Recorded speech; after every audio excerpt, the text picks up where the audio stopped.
وہ شخصیت تھے جو یہ انقلاب لے کے آئے. اور انہوں نے دو اصول تھے, ایک تو ان کی پرسنالٹی تھی اور دوسرا مدینہ کی ریاست تھی جو ان کی سنت تھی. تو تب مجھے سمجھ آئی کہ کیوں اللہ ہمیں حکم دیتا ہے کہ ان کی زندگی سے سیکھو.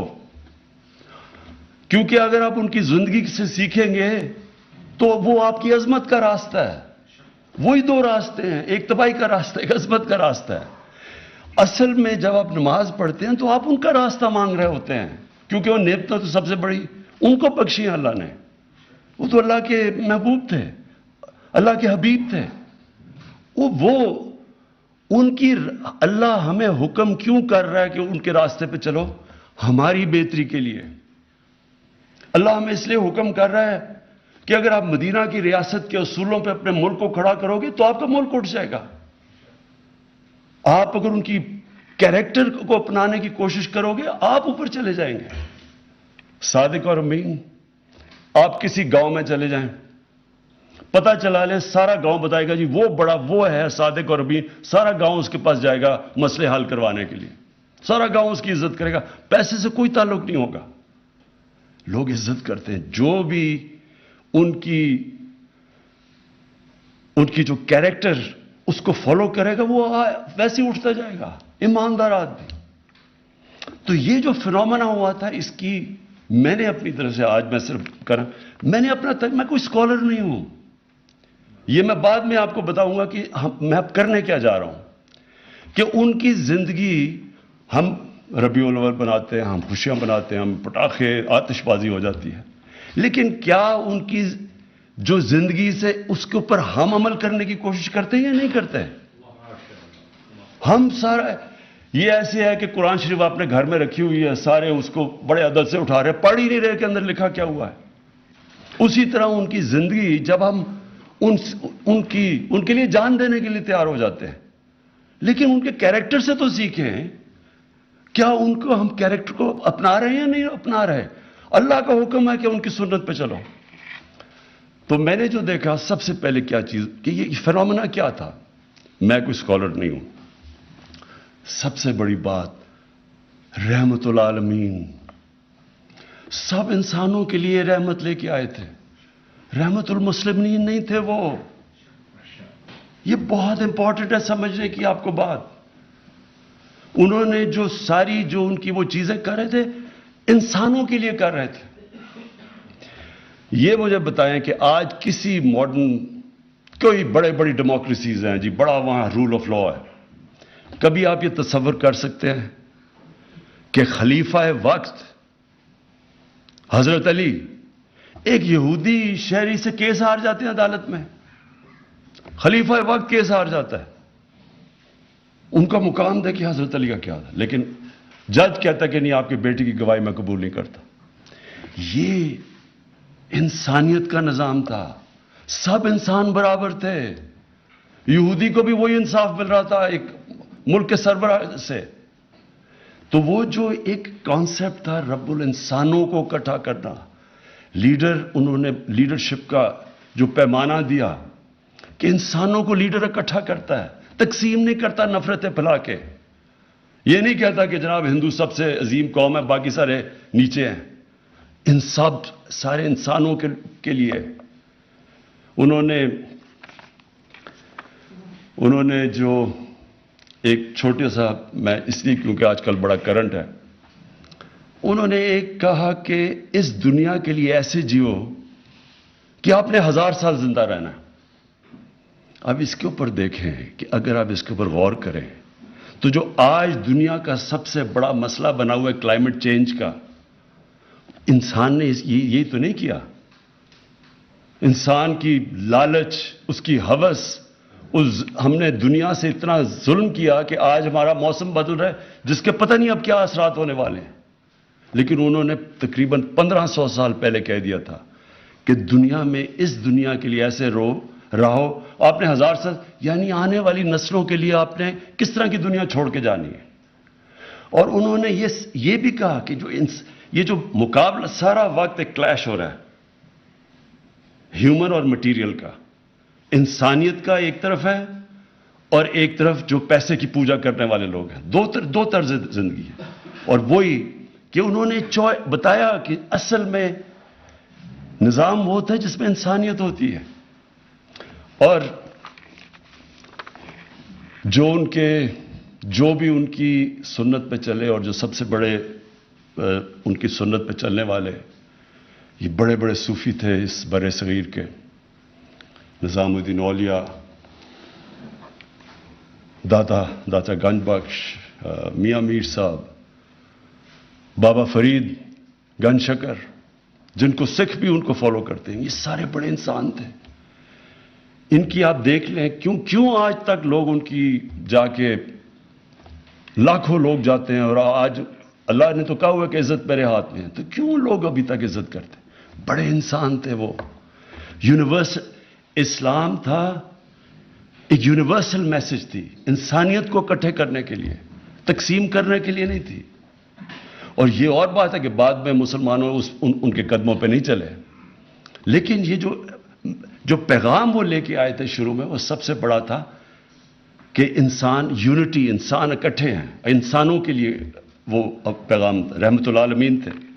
اور پھر ان کو دیکھتے دیکھتے لوگ لیڈر بن گئے. اگر آپ وہ فیز سٹڈی کریں، یہ جو میں آپ کو بتا رہا ہوں کہ صرف آپ 623 کے بعد وہ سٹڈی کریں، تو اتنے تھوڑے وقت میں کبھی اتنے بڑے لیڈر نہیں آئے. جو ان کو دیکھتا تھا وہ لیڈر بن گیا. حضرت بلال جو ایک غلام تھے، انہوں نے 2 ایکسپیڈیشنز یعنی 2 دفعہ ملٹری کیمپین لیڈ کی تھی، تو سب ان کو دیکھ کے عظیم لوگ بن گئے. جس طرح مولانا رومی نے کہا نا کہ جب اللہ نے تمہیں پر دیے ہیں کیوں چونٹیوں کی طرح زمین پہ رینگ رہے ہو. انہوں نے انسان کی جو اشرف المخلوقات، اللہ کی سب سے عظیم مخلوق، اس کا پوٹینشل نکال کے رکھ دیا. کوئی آپ ایکسپلین کر ہی نہیں سکتے کہ کیسے ایک دم ساری دنیا میں وہ چھا گئے. منگولین نے بھی بڑی تیز 50-60 سال میں آدھی دنیا پہ قبضہ کر لیا تھا، لیکن ان کے پاس ایک ایسی وار مشین تھی. انہوں نے جدید ان کی جو کمان تھی انہوں نے ایک ایسے لے کے، وہ دنیا میں کبھی تھی نہیں. ان کے گھوڑے، ان کی وار ٹیکنیکس تھی. ان کے پاس تو کچھ نہیں تھا، کوئی ایکسپلینیشن نہیں ہے کہ ایک دم ساری دنیا پہ چھا گئے. تو سب سے پہلی وجہ یہ تھی کہ انہوں نے اصل میں دین تھا انسانیت کے لیے. زیادہ تر تو شروع مسلمان تو اقلیت میں تھے، آپ تاریخ تو پڑھیں، زیادہ تر تو اور لوگ ان کے ساتھ لڑ رہے تھے جب ان کے مقابلے ہوتے تھے. جب یہ بیزنٹائن کی جو ایمپائر تھا، اس کی انہوں نے جب ادھر پھیلنا شروع کیا تو لوگ مسلمانوں کے پاس اس لیے آتے تھے، انصاف ان کا بہتر تھا. انصاف یعنی جو 2 چیزیں تھیں، انسانیت کا نظام اور انصاف کا نظام، یہ 2 بنیادیں رکھی انہوں نے مدینہ کی ریاست میں کہ انصاف انسان کو آزاد کر دیتا ہے. انصاف چاہیے ہوتا ہے کمزور کو، طاقتور کبھی نہیں چاہتا انصاف، وہ این آر او چاہتا ہے. کمزور جو ہے اس کو طاقتور سے تحفظ چاہیے، اس کے لیے انصاف چاہیے. اور جب آپ انصاف دیتے ہیں، ایک معاشرے کو آزاد کر دیتے ہیں، آپ اس کے پوٹینشل کو آزاد کر دیتے ہیں. اس لیے دنیا میں سب سے خوشحال جتنے بھی ملک ہیں ان کے اندر رول آف لا ہے، قانون کی بالادستی ہے، وہ اوپر چلے جاتے ہیں. جب انہوں نے کہا کہ تمہارے سے پہلے قومیں تباہ ہوئیں کہ طاقتور کے لیے ایک قانون اور کمزور کے لیے دوسرا، مطلب لے کہ جن قوموں کے اندر قانون کی بالادستی نہیں ہوتی وہ اوپر نہیں جا سکتے. تو انہوں نے وہ سیٹ کیا، انسانیت، پہلی دنیا کی ویلفیئر سٹیٹ، پہلی دنیا کی سٹیٹ جدھر کمزور کی ذمہ داری لی ایک سٹیٹ نہیں، کبھی پہلے یہ نہیں تھا. اور تعلیم، کہ چائنا بھی جانا پڑے تو علم حاصل کرو. جب سے آپ پیدا ہوئے ہو جب تک قبر میں نہیں جاتے تعلیم حاصل کرو، تعلیم کے پیچھے جاؤ. ایک لوگوں کے اندر تاثر ڈالا کہ کتنا ضروری ہے علم حاصل کرنا. جنگ بدر کے بعد انہوں نے کہا کہ پیسے بھی نہیں تھے، یعنی غریب تھے مسلمان تب، جنگی قیدی کو واپس کر کے پیسے لے سکتے تھے. انہوں نے کہا نہیں، جس کو پڑھا لکھا دے گا وہ آزاد ہے. ترجیح دی، تعلیم کو ترجیح دی پیسے کے اوپر. اور تعلیم مردوں کے لیے نہیں، صرف تعلیم انسانوں کے لیے، خواتین کے لیے، سب کے لیے. سو یہ بھی بڑی غلط فہمی جو بدقسمتی سے کوئی تنگ نظر لوگ ڈالتے ہیں، تعلیم سب کے لیے، اور تعلیم کی وجہ سے پھر مسلمان، جو ان کی ہدایت تھی اس کی وجہ سے مسلمان، اور پھر آپ سارے ٹاپ سائنٹسٹ دیکھ لیں، جتنے بڑے بڑے نام تھے اگلے 500-600 سال تک، وہ ساروں کا بالکل ان کی زندگی اس کے اوپر بھی پورا تجزیہ قرآن کے اوپر بھی تھا، اور پھر وہ سائنٹسٹ بھی تھے۔ اس کے علاوہ جو ان کی جو اپنی پرسنالٹی تھی، میں صرف اس کے اندر 3 ٹریٹس، ایک تو صادق اور امین، اور ایک قرآن کی آیت ہے کہ جو لوگ ایمان لے آئے اللہ ان کے خوف دور کر دیتا ہے، انسان کو خوف سے آزاد کر دیا۔ یہ جو خوف ہے یہ انسان کو غلام رکھتا ہے کہ میرے رزق نہ چلی جائے، مجھے وہ کوئی طاقتور قتل نہ کر دے، مجھے ذلیل نہ کر دے، آزاد کر دیا انسانوں کو۔ تو یہ جو فنومین ہے، میں یہ چاہتا ہوں، اور میں بعد میں کہوں گا کہ ہم نے کرنا کیا، یہ سارے ہمارے اسکولوں کے اندر بچوں کو سمجھنا چاہیے۔ آپ پڑھائیں، پتہ تو چلے، کیونکہ یہ تو تاریخ کا حصہ ہے، یہ تو آپ یہ دین کو بھی ہٹ کے، کیونکہ رول ماڈلز ہونے چاہیے بچوں کے لیے۔ میرے رول ماڈل یہ نہیں تھے، کیونکہ مجھے پتہ ہی نہیں تھا یہ۔ تو دوسری چیز، پاکستان، اب میں ذرا اپنے ملک پہ آ جاتا ہوں۔ میں نے 3 سال یہ حکومت میں کیا دیکھا؟ میری تو پہلے سے، جب ہم نے پارٹی بنائی 25 سال پہلے، تو میرے میں تو کوئی شک نہیں تھا کہ پاکستان ایک بڑی خواب کا نام تھا، ایک مثالی اسلامی فلاحی ریاست بننا تھا ہم نے، اور وہ مدینہ کی ریاست کے وہی تھی جو دنیا کی پہلی تھی۔ تو ہمارے جو فاؤنڈنگ فادرز تھے، آبجیکٹو ریزولوشن میں انہوں نے جو پاکستان کا مقصد تھا، اس میں انہوں نے بڑا واضح کہا کہ یہ ہے ہمارا گول۔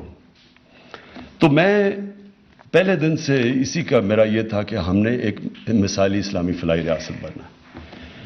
لیکن جو میرے یہ 3 سال گزرے ہیں، اس میں تو میں اب یہ جو انشاءاللہ یہ جو اس کے بعد میں جو آپ کے تجویزیں دوں گا، میں یہ سمجھتا ہوں کہ یہ ناگزیر ہے ہمارے ملک کے لیے۔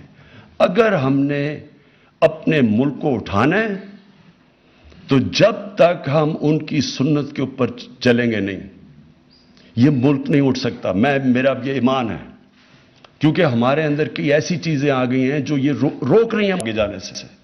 اور میں خاص طور پہ 2 چیزوں کی ابھی بات کروں گا۔ سب سے پہلے جی، میں جس طرح جب پہلی دفعہ گیا برطانیہ، 18 سال کا تھا، تو جو مجھے چیز سامنے کیا نظر آئی، ان کی جو اخلاقیات تھی، جو ان کے مورل سٹینڈرڈز تھے، وہ ہمارے سے بہت اوپر تھے۔ وہاں سچائی کے اوپر بڑا زور تھا۔ ادھر کی جو ان کے جو لیڈرشپ تھی، اس کے اوپر جو اخلاقیات کا معیار تھا، وہ عام لوگوں سے بھی زیادہ اوپر تھا۔ آپ جھوٹ بولتے ہوئے پکڑے جائیں، ریزائن کرنا پڑتا ہے۔ وہاں ایک پرائم منسٹر نے ریزائن کیا، جھوٹ بولتے ہوئے پکڑا گیا۔ ان کی جو پارلیمنٹ کے اندر جس طرح کے ان کے لوگ تھے، ان کی سٹینڈرڈ جو ان کی اخلاقیات تھی، وہ عام شہریوں سے انہوں نے زیادہ اوپر رکھی ہوئی تھی۔ اور ان کی عدالتوں میں یہ تھا کہ جب ہٹلر نے حملہ کیا برطانیہ کے اوپر اور تباہی ہو رہی تھی وہاں، تو لوگ ڈر کے گئے کہ جی ہم، ونسٹن چرچل ان کا پرائم منسٹر، اس نے کہا ہم بچ جائیں گے۔ تو چرچل نے آگے سے کہا کہ آگے جواب بجائے دینے کے ہم بچیں، اس نے کیا ہماری عدالتیں انصاف دے رہی ہیں؟ انہوں نے کہا ہاں جی دے رہی ہیں۔ کہتا کوئی ہمیں تباہ نہیں کر سکتا۔ یعنی وہاں کا جو انصاف کا نظام، اور میں نے پھر اپنا جو ہمارا تھا، زمین آسمان کا فرق تھا۔ ادھر کبھی آپ الیکشن کے اندر، آپ کا الیکشن ہوتا ہے، کبھی میں نے نہیں سنا کہ فراڈ ہوا جی، وہ ہارا، وہ کہے جی الیکشن کے اندر دھاندلی ہوئی۔ وہاں بھی الیکشن ہوتے ہیں، وہاں جو جیتا ہے۔ تو جو ان کی مورل سٹینڈرڈز تھیں، وہ ہمارے سے بہت اوپر تھی۔ ان کا جو انسانیت کا نظام تھا، وہ ویلفیئر سٹیٹ تھی، فلاحی ریاست تھی، ہمارے نہیں تھی۔ انصاف بھی بہتر، انسانیت بھی زیادہ۔ تو جب ایک مسلمان بہت بڑا ایک عالم تھا، محمد عبدو، کوئی 100 سوا سال پہلے جب وہ پہلی دفعہ گیا یورپ، تو اس نے یہی کہا، اس نے کہا کہ یہاں مجھے یورپ میں مسلمان تو نہیں نظر آئے لیکن بڑا اسلام نظر آیا، اور مصر جب واپس گیا کہتا یہ مسلمان تو بہت ہے، اسلام نہیں ہے۔ میں نے بھی یہی دیکھا کہ وہاں کا جو چیزیں ہمیں کہا جاتا تھا، جو ہمیں بتائی جاتی تھی، وہ تو بالکل وہاں پاکستان میں نہیں، ہمیں وہاں نظر آئی ہیں۔ تو ایک جو مورل، ایک کوئی بھی معاشرہ یہ ذہن میں ڈال لیں، جس کے اندر اخلاقیات جس کی گر جائے وہ معاشرہ اوپر نہیں اٹھ سکتا۔ آپ جو مرضی کر لیں، دنیا کی تاریخ اٹھا لیں، یہ جو ہوتی ہے رائز اینڈ فال، یہ دنیا کے جو بڑے بڑے امپائر ان کا عروج ہوتا ہے، پھر وہ نیچے گرتے ہیں۔ آپ ان کی تجزیہ کر لیں کہ جب وہ نیچے گرتے ہیں پہلے ان کی اخلاقیات ختم ہوتی ہے اور پھر ان کی معاشی طور پہ تباہی آتی ہے۔ دیکھیں، جس معاشرے کے اندر جب تک لوگوں کو، اب کرپشن ہے، کرپشن کا ہے مطلب کیا ہے؟ عوام کا پیسہ چوری کرنا، اقتدار میں آ کے پیسہ چوری کرنا۔ جب تک معاشرے کو اس چیز کے اوپر ایک غصہ نہیں آئے گا، جب معاشرہ ہی نہیں اس کے اوپر آبجیکٹ کرے گا تو یہ رکے گا کیسے؟ انگلینڈ کے اندر اگر کسی کے اوپر ایک دفعہ الزام لگ جائے کہ اس نے پبلک کا پیسہ چوری کیا، کسی پبلک فورم کے اندر وہ آ کے دکھا دے، کہیں پارلیمنٹ میں جا کے تقریر کر کے دکھا دے، جب تک وہ اپنے آپ کو کلیئر نہیں کرتا۔ ہمارا ایک چلا گیا تھا سیاستدان، وہ ہارٹ ٹاک کے اوپر، اور اس نے جو اس کے اسلام ساتھ آباد کیا میں ہے، اشرا رحمۃ اللہ عالمین صلی اللہ علیہ وآلہ وسلم کی مرکزی تقریب سے وزیر اعظم عمران خان خطاب کر رہے تھے۔ انہوں نے کہا کہ موجودہ دور میں نوجوان نسل انتہائی دباؤ کا شکار ہے، اسلام انسانیت کو اکٹھا کرنے کا دین ہے۔ معاشرے کے لیے سب سے تکلیف دہ چیز ہے، کیونکہ بچوں کو ماں باپ چاہیے۔ تو جب ایک خاندانی نظام ہمارے سامنے ان کا ٹوٹتا گیا، ہم وہی کلچر جب اپنا رہے ہیں، ہم یہ کیسے سمجھتے ہیں کہ اس کا اثر یہاں نہیں ہوگا؟ میں جب آیا، میں نے اس کو آئی جی سے پوچھا کہ بتائیں کون سی کرائم بڑھ رہی ہے؟ مجھے انہوں نے کہا جی ہاں سیکس کرائم بڑی تیزی سے بڑھ رہی ہے، ریپ اور دوسرا بچوں سے جو ہو رہا ہے، زیادتیاں کرتے ہیں۔ وہ میں پھر فالو کرتا گیا۔ مجھے قصور میں ایک بہت ہی خوفناک قسم کی رپورٹس ہیں جو میں یہاں بات نہیں کروں گا، تو میں نے ایک خاص ڈی آئی جی کو بھیجا قصور، میں نے کہا ذرا چیک کرو یہاں کیا ہے، کیوں نہیں یہ مسئلہ حل ہو رہا، اگر تھوڑے سے لوگ ہیں پکڑ کے ان کو اندر ڈالو۔ اس نے جو مجھے رپورٹ دی، یعنی تکلیف ہوئی مجھے جس سطح پہ وہ پہنچ چکی ہے۔ پھر خیر ہم نے کوشش کی، دبایا، کوشش کی کہ ٹیچرز کو، پروفیسرز کو، لوگوں سے بات کریں، اس کو فائٹ کریں، لیکن آہستہ آہستہ مجھے یہ پتا چلا کہ ہمارے معاشرے میں کوئی اسکالرشپ ہی نہیں ہے یہ بتانے کے لیے کہ یہ جو چیزیں آ رہی ہیں، وہ آتی کدھر سے؟ ہالی ووڈ سے جاتی ہے بالی ووڈ، ادھر سے کلچر آ جاتا ہے یہاں۔ کبھی کسی نے یہ پوچھا کہ ہالی ووڈ کے اندر اس کلچر کی وجہ سے خاندانی نظام پہ کیا فرق پڑا ہے؟ ایک شادی کی اوسط ایوریج لائف سپین ہے 2.5 سال، 2.5 سال چلتی ہے وہاں شادی۔ جب آپ وہ ایک اپنا لیتے ہیں، آپ ایک لائف سٹائل اپنا لیتے ہیں، تو اس کے کانسیکوینسز ہیں۔ اور ہمیں چاہیے کہ ہمارے یہاں اسکالرز بیٹھے ہوں جو بتائیں تو صحیح دنیا کو، بتائیں ہندوستان میں کیا افیکٹ ہو رہا ہے۔ ہمارے سامنے ہندوستان میں فلمیں بدلی ہیں، پہلے کیا ہوتی تھی، کرتی کرتی اب یا کیا پہنچ، کسی نے بتایا کہ ہندوستان میں اس کا کیا افیکٹ ہو رہا ہے؟ تو جب تک ہم اپنے یوتھ کو بتائیں گے نہیں کہ یہ دو طرز زندگی ہے، آپ کی چوائس ہے، لیکن ہم بتائیں تو صحیح کہ اس کا یہ اثرات ہوں گے آپ کے معاشرے کے اوپر۔ تو میں تب سے مجھے یہ خوف آنا شروع ہوا کہ ہم یہ کیسے سیکس کرائم کو فائٹ کریں۔ میں نے جب ان سے پوچھا، میں نے کہا جی سیکس کرائم بتائیں کہ کتنے لوگ آپ پکڑتے؟ جب پکڑے دیکھیں تو بہت کم ہے۔ اس نے کہا، آئی جی نے کہا جی لوگ شرم سے نہ عورتیں بتاتی ہیں نہ بچوں، خاندان بتانا چاہتے ہیں کہ جی ہوا کیا ہے۔ ایک بڑا ریپ کیس ہوا، میں خود فالو کر رہا تھا اس کو۔ میں نے آئی جی سے پوچھا کیوں یہ آدمی یہ نکل کیوں گیا؟ کہتا جی وہ جو خاتون ہے وہ کہتی ہے میں نے نہیں اس کے رپورٹ درج کروانی، اس کو اتنی شرم ہے، وہ دبانا چاہتی ہے۔ تو گورنمنٹ کیا کرے پھر؟ آپ ایکشن ہی نہیں لے سکتے ان کے اگینسٹ. تو کرپشن، اس سے بھی معاشرہ لڑتا ہے، قانون سے نہیں آپ لڑ سکتے. اور یہ جو سیکس کرائم پھیلتی جا رہی ہے، یہ معاشرہ اس کا مقابلہ کرتا ہے. اس پہ سارے معاشرے کو فیصلہ کرنا پڑتا ہے. اور اس کے اندر ہماری اسکالرز کی، ہمارے عالم کی بہت بڑی اب ذمہ داری آ گئی ہے. موبائل فون نے دنیا بدل دی ہے، پاکستان نہیں بدلا، دنیا بدل گئی ہے. بچوں کے پاس اب وہ ان کے فون کے اوپر وہ مٹیریل ہے جو انسانی تاریخ میں کبھی بچے ایسی چیزیں نہیں دیکھتے تھے. یہ بہت بڑا چیلنج آ رہا ہے سامنے. اور میں کئی ماں باپ جو سن رہے ہوں گے ان کو پتہ ہے میں کیا باتیں کر رہا ہوں کہ کیا گزر رہی ہے ان کے گھروں پہ. اسکولوں کے اندر کیا ہو رہا ہے آج کل، ڈرگز کیسے اسکولوں میں چلی گئی ہیں. یہ صرف قانون سے نہیں لڑا جاتا، یہ معاشرہ لڑتا ہے. اور اس لیے میں واپس آ رہا ہوں کہ اس کا صرف ایک راستہ ہے کہ ہماری ساری قوم عشق کرتی ہے نبی صلی اللہ علیہ وسلم سے. ہم عشق کرتے ہیں ان سے، لیکن ان کی زندگی کی جو حکم ہے قرآن میں کہ ان کی سنت اپنی زندگی کے اوپر لاگو کرو، وہ تو کریں. وہ کر نہیں رہے ہم. اور کنفیوژن ہے ٹوٹل. ڈرامے جی ٹی وی کے اوپر میں آیا، میں نے لوگوں کو سمجھایا، میں نے کہا یہ تم ڈرامے، وہ سارا انڈیا، وہ بالی ووڈ سے ہالی ووڈ سے بالی ووڈ اور بالی ووڈ سے ادھر. میں کہا آپ کو نہیں پتا کہ اس کا کیا اثر ہو رہا ہے معاشرے پہ؟ کہتا جی دیکھتا ہی کوئی نہیں ہے. اگر ہم یہ نہیں کریں گے تو لوگ. میں نے پھر جا کے پریزیڈنٹ اردوغان سے اس کا وہ جو ارتوگرل ڈرامہ لے کے آیا یہاں، اس لیے لے کے آیا ان کو بتانے کے لیے کہ اس میں فحاشی نہیں ہے، وہ سب سے زیادہ دیکھا جاتا ہے. اور اس نے کیوں، پریزیڈنٹ اردوغان نے مجھے بتایا اس نے کیوں وہاں ترکی میں شروع کیا. یہ پریزیڈنٹ اردوغان نے زور لگا کے یہ سارا کیا تھا، یہ بھی اور بھی ڈرامے. اس لیے کیا کہ وہاں تو اس سے بھی زیادہ برا حال ہے. وہاں بالکل ڈیوائیڈڈ ہے، ایک طرف مغربی تہذیب کے لوگ ہیں، دوسری طرف وہ دینی. تو وہاں تو اس نے کہا کہ یار ہمارے بچوں کو تو اپنی تاریخ کا ہی نہیں پتا. تو میڈیا کی بھی بہت بڑی ذمہ داری ہے. یہ جو میں پھر سے جب کہتا ہوں کہ جب ہم یہ لڑیں گے، یہ جو سیکس کرائمز ہیں، یہ جو اپنے معاشرے کو خاندانی نظام بچانا ہے، یہ ہمیں واپس جانا پڑے گا.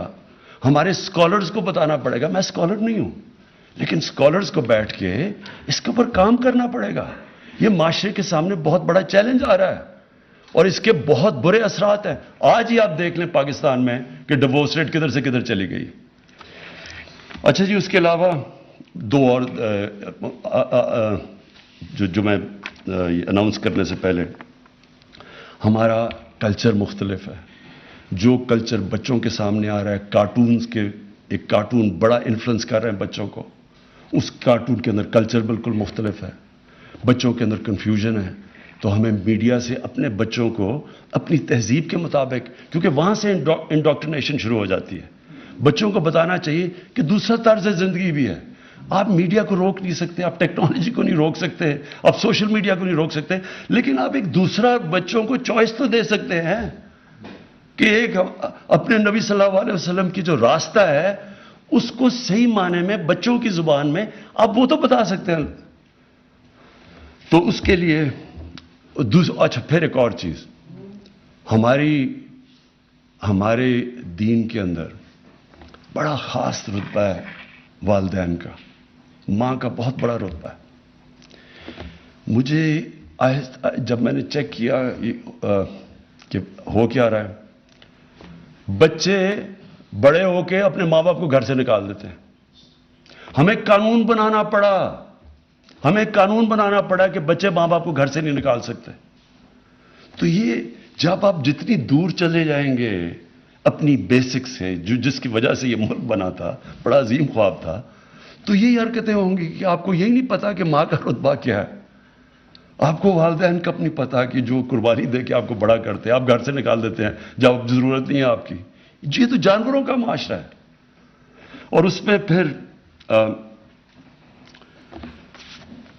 اس کے علاوہ جس طرح ہم اپنے گھر میں نوکروں کو رکھتے ہیں، میں یہ بھی پھر سیرت نبی پڑھیں. انہوں نے کہا تھا کہ غلام، ان دنوں میں تو غلام ہوتے تھے، غلام کو وہی اسی طرح رکھو جس طرح آپ اپنے خاندان کے لوگوں کو رکھتے ہو. اور وہ پھر ایک بہت بڑا انقلاب آیا. ایسا انقلاب آیا ان کو دیکھتے دیکھتے، صرف جو افریقن تھے، جو افریقہ سے لوگ ہیں جو غلام بنے، آپ ساری دنیا میں دیکھ لیں، صرف عرب معاشرے کے اندر وہ معاشرے کا حصہ بن گئے. امریکہ میں ابھی تک وہ بلیک لائیوز میٹر ابھی تک صحیح طرح وہ حصہ نہیں بنے. لیکن کیونکہ رحمت العالمین نے انسانیت کی بات کی اور انہوں نے کہا کہ یہ بھی انسان ہے، ان کو کرو، تو آج ہم دیکھیں کہ ہم اپنے گھر کے ملازموں کو کیسے رکھتے ہیں. کیا ہم ان کو صحیح کھانا کھلاتے ہیں؟ کیا ہم ان کو صحیح دیتے ہیں؟ مغرب میں ذرا دیکھ لیں، ان کے پاس رائٹس ہے سارے ملازموں کے پاس. کیا ہم کرتے ہیں؟ اور وہ آپ کو اتنا فخر ہونا چاہیے کہ ساری دنیا کی سویلائزیشن میں سے واحد مسلمانوں کا سویلائزیشن تھا جدھر غلام بادشاہ بن گئے. مملوک غلام تھے، یہاں ہندوستان میں سلیو ڈائنسٹی تھی، غلام بادشاہ بن گئے کیونکہ ایک ان کو انسان بنا کے رکھا. یہ نہیں ہے ہمارے معاشرے کے اندر، بدقسمتی سے یہ نہیں ہے. تو میں اب آخر میں جو کرنا کیا چاہتا ہوں، میں نے یہ فیصلہ کیا کہ یہ اس طرح تو ہم فنکشنز کرتے رہیں گے، فنکشنز ختم ہو جائیں گی، ہم تھوڑی دیر کے بعد سیلیبریٹ کر کے پھر اپنی زندگی میں چلے جائیں گے. لیکن میں یہ سمجھتا ہوں کہ ہمیں پاکستان کو اب ایک رخ اپنا بدلنا پڑے گا، وہی اسی پہ جانا پڑے گا جس مقصد کے لیے پاکستان بنا تھا. علامہ اقبال،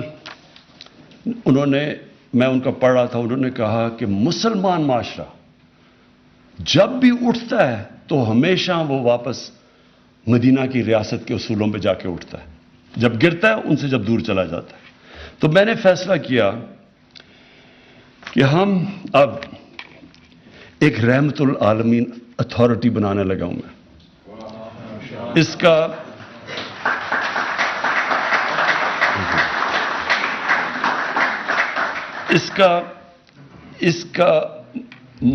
مقصد یہ ہے کہ ان کی زندگی اس اتھارٹی کے اندر سکولرز ہوں گے جو کہ ان کا سارا وقت مقصد ہوگا کہ نبی صلی اللہ علیہ وسلم کی زندگی، بچوں کو کیا پڑھانی ہے، بڑوں کو کیا پڑھانی ہے، کیسے اپنی زندگی میں لے کے آنی ہے، ان کا ریلیونٹ کیسے کرنا ہے اپنی زندگی میں. تو اس کے لیے پہلے تو میں ایک چیئرمین، اچھا اس کا تو پیٹرن میں خود بنوں گا، لیکن چیئرمین ہم جس کی بڑی تفسیر کے اوپر جس نے کتابیں لکھی ہوئی ہیں، جس کا کمانڈ ہے، جو کہ ایک اسکالر ہے، اس کو ہم اس کا چیئرمین ابھی ہم ڈھونڈنا شروع کر دیا ہم نے، اس کیلیبر کا آدمی. اس کے اوپر ایک انٹرنیشنل ایڈوائزری بورڈ بنے گا جس میں دنیا میں جو ٹاپ مسلمان اسکالرز ہیں ان کو ہم ایڈوائزری بورڈ کے اوپر لے کے آئیں گے. کئی نام بھی ہم نے ابھی دیکھ لیے، ان کو اپروچ بھی کر رہے ہیں کہ اوپر سے ایک انٹرنیشنل بورڈ بنے گا، نیچے یہاں ایک چیئرمین ہوگا رحمت العالمین اتھارٹی کا. اور اس کا کام کیا ہوگا؟ اس کا کام یہ ہوگا کہ یہ اسلام کی جو مغرب میں بھی جو ہمیں ان کو سمجھ نہیں ہے کہ اسلام ایک پیار کا دین ہے، اسلام کا انسانوں کو اکٹھے کرنے کا. رحمت العالمین ایکسپلین کرے گا دنیا کو. تو یہ اتھارٹی میں بھی ہم ان کو اس سٹیج پہ بٹھائیں گے کہ دنیا کو ایکسپلین کر سکیں کہ اسلام کیا ہے. بجائے یہ ہوتا ہے کہ وہاں کچھ ہو جاتا ہے، یہاں کے پتھراؤ شروع ہو جاتا ہے، یہاں شور مچ جاتا ہے، لوگ کہتے ہیں جی دیکھیں یہ کس طرح کے لوگ ہیں، ہم جواب بھی نہیں دے سکتے اور ان کی زبان میں بھی نہیں جواب دے سکتے کہ جو وہ سمجھیں کہ زبان کیا ہے. تو اس لیے یہ اتھارٹی کا، اس کے جو چیئرمین ہوگا جو اتھارٹی، اس کا ایک یہ کام ہوگا کہ بتائے دنیا کو کہ اسلام ہے کیا. یہ ایک پیار کا دین ہے. اس میں تو جو ہمارے، اور جیسے وہ نبی صلی اللہ علیہ وسلم کی زندگی بتائیں گے لوگوں کو پتہ چلے گا کہ یہ تو ایک انسانیت کا دین ہے. اس کے بعد پھر اس کے اندر ایک اسکالر جو ہوگا، یہ سب اسکالرز ہوں گے. اس اسکالر کا کام ہوگا کہ اسکولوں کے جو کریکولم ہیں ان کو مانیٹر کرے، کیونکہ ہم نے 8، 9، 10 کتابوں میں اب سیرت نبی کا کورس شروع کیا. اس کو مانیٹر کیا جائے گا کہ کیسا پڑھ رہا ہے، اس میں کیا ہے، کوئی چینج کرنا ہے، کیونکہ وہ سارا ڈسکشن ہو رہی ہوگی اسکالرز کے ساتھ کہ ہم کیسے اس کو بہتر کر سکتے ہیں. اور ساتھ ہم پھر باقی دین بھی جو ہیں، جو ہمارے ہندو ہیں، سکھ، ان کو بھی ہم پڑھائیں گے، کیونکہ سارے دین بات تو انسانیت کی کرتے ہیں. تو اس لیے آپ کو بھی، ان کو بھی، ساروں کو ہم چاہیں گے کہ وہ بھی پوری طرح آگاہ ہو کہ اپنے دین سے کیا. اچھا، پھر یونیورسٹیز کے اندر یہی جو بورڈ ہوگا اس میں ایک ہوگا کہ جو یونیورسٹیز میں ریسرچ کروائے گا. اب مثلا میں صرف یہ چاہتا ہوں نا، میں تو اسکالر نہیں ہوں، لیکن کوئی یہ ریسرچ تو کرے کہ 625 اور 636 میں کیا ہوا کہ ایک دم وہ اٹھ کے کہ دنیا کے پرائمری سویلائزیشن بن گئے. وہ ریسرچ تو کرنی چاہیے. اس میں بڑے پہلو ہیں اس کے. میں تو موٹی موٹی آپ کو چیز بتا رہا ہوں، لیکن ہر معاشرے کے اندر یہ ریسرچ سب سے امپورٹنٹ اور یہ ہوتی ہے یونیورسٹیز کے اندر ریسرچ. ہماری یونیورسٹیز کے اندر مثلا میں نے آپ بات کی کہ یہ جب آپ مغربی کلچر لے کے آتے ہیں تو اس کو پتہ تو چلے کہ ان کی اسٹرینگتھ کیا ہے، ویکنس کیا ہے، کہ کیا وہ کیا نقصان کدھر پہنچائے گا، فائدہ کدھر پہنچائے گا. ان کی اچھی چیز ہے، مثلا ان کی morality بہت زبردست ہے، ہمارے سے زیادہ بہتر ہے. لیکن جدھر ہمارے معاشرے کو خاندانی نظام کو کیا نقصان پہنچ رہا ہے، اس کا کام ہوگا کہ پھر اس میں یہ پوری طرح اس کے تحقیقات کریں یونیورسٹیز میں، ان کو پروجیکٹس دیں، ریسرچ کریں. دیکھیں ریسرچ بیس چیزیں آنی چاہیے کہ کیا ہاں ہماری طلاقیں بڑھی ہیں یا نہیں بڑھی، کیا ہمارا اس کا کیا امپیکٹ ہو رہا ہے. یہ ریسرچ ہر معاشرہ ریسرچ کرتا ہے. یہاں کوئی ریسرچ ہی نہیں ہے. ہم انتظار کر رہے ہوتے جی ہمارا جو ایک طرف وہ جو میں کہہ رہا ہوں مغرب زادے ہیں، وہ مغربی تہذیب جو بھی وہاں سے آتا ہے وہ ٹھیک ہی ہوگا، کیونکہ انہوں نے ٹیکنالوجی میں اور سائنس میں آگے نکل گئے ہیں تو باقی ساری چیزیں بھی لے لیں تحقیقات کیے بغیر، سوچے سمجھے بغیر. تو اس کا پھر کام ہوگا ریسرچ کا کہ ہم یونیورسٹیز میں ریسرچ کر کے لوگوں کو بتائیں کہ کیا ان کی اچھائی ہیں، کیا برائی ہیں، اور ہم کدھر غلط جا رہے ہیں، ہمارے کلچر کیسے آگے بڑھ سکتا ہے. پھر میڈیا، ایک اسکالر ہوگا جس کا صرف کام ہوگا میڈیا کا، کہ مانیٹر کرے سوشل میڈیا، اس کے اندر ہم نے کیسے کیونکہ ہم روک تو نہیں سکتے لیکن ہم آلٹرنیٹ دوسروں کو چوائسز دے سکتے ہیں. تو وہ ایک میڈیا کا وہ کرے گا، اور دوسرا ٹی وی کے اوپر، میڈیا کے اوپر، اور پھر پرنٹ کے اوپر. اور پھر کارٹونز، میں پھر سے کہتا ہوں یہ کارٹونز جو بچوں کو دکھائے جاتے ہیں اور جو بالکل ایک ایلین کلچر ہوتا ہے، یہ بہت بڑی انڈوکٹرینیشن ہو رہی ہے. تو اگر ہم روک تو نہیں سکتے لیکن ہم اپنے تو بنائیں کارٹونز، اتنے میں تو ہمارے میں ہونی چاہیے کہ ہم اپنے بچوں کو اپنا کلچر سے بتائیں. اور پھر ایک اسپیشل پروجیکٹس کا ایک ہوگا اسکالر. اب میں کیا یہ کہہ رہا ہوں، عرس ہوتے ہیں ہمارے، لاکھوں لوگ آئے ہوئے ہوتے ہیں، وہ بھی دھمال بھی ہوتی ہے وہاں اور سب کچھ ہوتا ہے اور چرس بھی پی لیتے ہیں، لیکن یہی نہیں پتا کہ وہ جس کے لیے وہ کر رہے ہیں وہ کیا، اس کی کیا صفتیں تھیں، وہ کیوں اتنا بڑا عظیم انسان تھا. تو سارے آ کے شور کر کے چلے جاتے ہیں. کسی کو یہ نہیں پتا ہوتا کہ میاں میر نے کیا کیا، اور وہ جو بابا فرید کیوں گرو نانک بابا فرید کے مرید تھے، کیا وجہ تھی، ان کی کیا ٹیچنگز تھیں. تو یہ اسپیشل. پھر ہمارے ربیع الاول پہ، اس سے میں اب آگے جانا چاہتا ہوں. میں چاہتا ہوں کہ ہم دھوم دھام سے بنائیں. یہ بڑا خوشی کے دن ہے ہمارے، اور پوری طرح انشاءاللہ یہ ہم نے سب سے زیادہ سیلیبریٹ کرنا ہے ربیع الاول. لیکن اس کے اندر پھر پوری ایک انٹلیکچوئل ڈیبیٹس چلے. آپ کو پتہ ہے مسلمان جب عروج میں تھا، مجھے تکلیف ہوتی ہے کہ تو اپنی تاریخ پڑھ کے، کہ 800 کے اندر 9th سینچری میں مسلمانوں میں ڈیبیٹس کیا چل رہی تھی، رائٹس آف چائلڈ، کہ بچے کے کیا حقوق ہونے چاہیے. یعنی وہاں پہنچے ہوئے تھے. اور آج ہم دیکھیں کہ ہمارا کوئی اپنی ریسرچ ہی نہیں ہے کہ ہمارے بچوں کے اوپر یا کیا امپیکٹ پڑ رہا ہے. تو میں چاہتا ہوں کہ اب جو جب ہم سیلیبریٹ کریں تو اس میں انٹلیکچوئل سامنے آئیں، بتائیں کہ جناب ہم کیوں یہ سیرت نبی پہ چلنا چاہتے ہیں. تو اس لیے یہ بھی میں نے اسپیشل پروجیکٹس کے لیے ایک ہوگا جو سارا جائزہ لے گا، جتنے ہمارے ریلیجس، جتنے بھی ہم مذہب محرم ہیں اس میں بھی بتائیں تو صحیح کہ وہ حضرت امام حسین کی قربانی کیا تھی، کیوں اصول زندگی سے زیادہ بہتر ہو سکتا ہے. یعنی میں چاہتا ہوں کہ اس کے اوپر اب اور لیول کے اوپر ہم لے کے جائیں اپنے ساری جتنے بھی ہماری دینی فنکشن ہیں. ہر دین کی فنکشن کے پیچھے ایک فلسفہ ہوتا ہے. محمد سے میں آپ کو پردے کے پیچھے ایک فلسفہ ہے. کسی نے بتایا کہ کیا وجہ ہے، کسی نے کسی کو ایکسپلین کیا ہے. تو انشاءاللہ یہ ہماری ریسرچ کرے گی اور اسپیشل پروجیکٹس. آخر میں جی میں یہ چاہتا ہوں کہ ہمارا جو یوتھ ہے وہ اس کو وہ نہ اسے ہو جو میرے سے ہوئی جب میں پہلی دفعہ برطانیہ گیا. مجھے کوئی سمجھ نہیں تھی، میری کوئی گراؤنڈنگ نہیں تھی اپنے.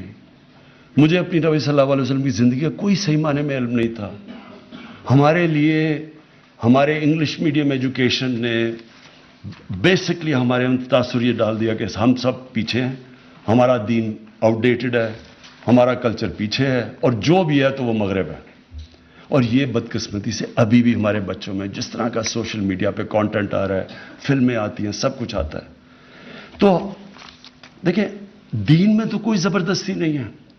قرآن کی تو آیت ہے, اللہ کا تو حکم ہے کہ دین میں زبردستی نہیں ہے. وہ کیوں نہیں ہے کہ پیغمبروں کے بھی بچے, ان کے اپنے بیٹے, حضرت نوح علیہ السلام کا اپنا بیٹا نہیں سیدھے راستے پہ لگا, تو ہم کس کو زبردستی سیدھے راستے پہ لگا سکتے ہیں؟ حضرت لوط علیہ السلام کی بیوی نہیں سیدھے راستے پہ لگی, تو ہم کون ہیں؟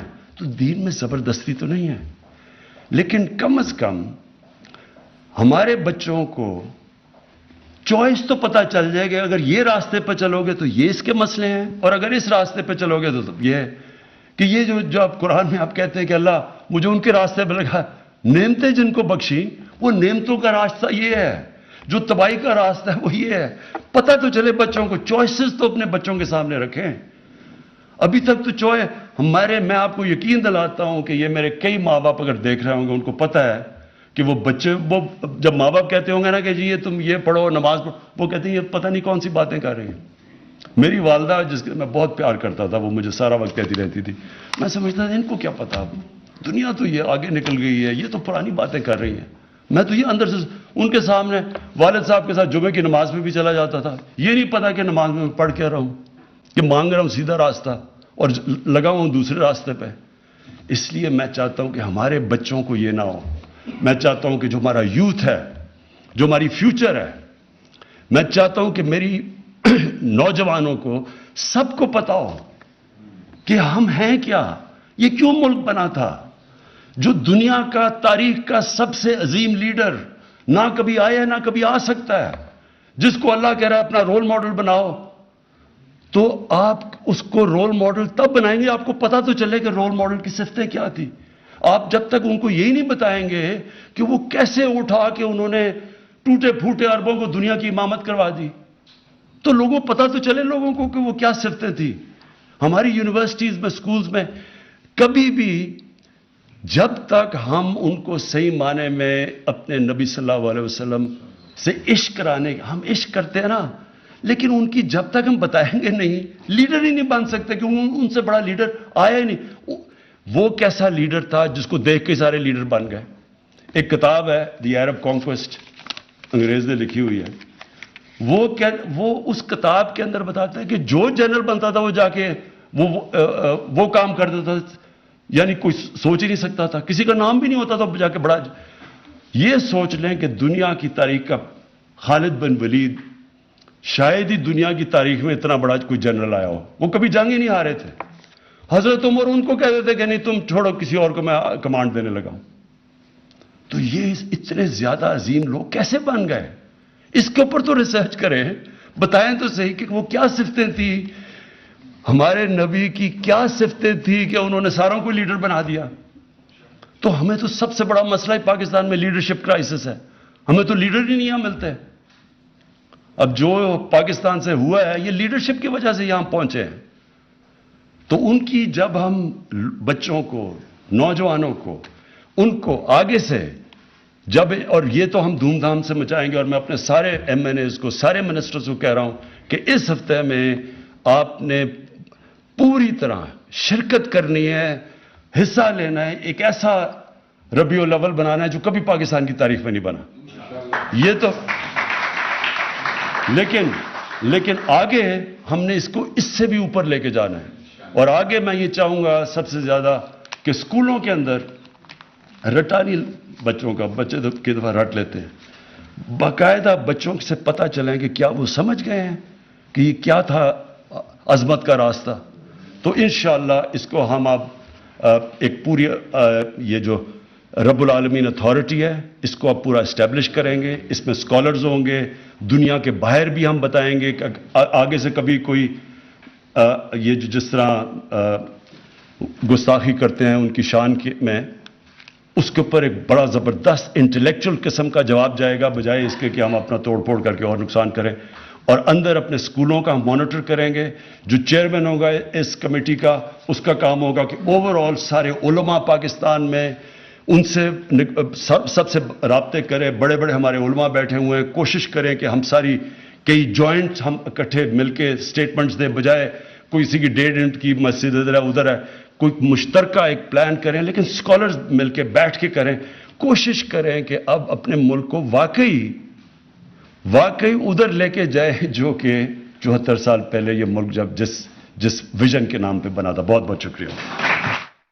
اسلام آباد میں وزیر اعظم عمران خان عشرہ رحمت للعالمین کی تقریب سے خطاب کر رہے تھے. وزیر اعظم نے رحمت للعالمین اتھارٹی کے قیام کا اعلان کیا. وزیر اعظم رحمت للعالمین اتھارٹی کے پیٹرن ان چیف ہوں گے.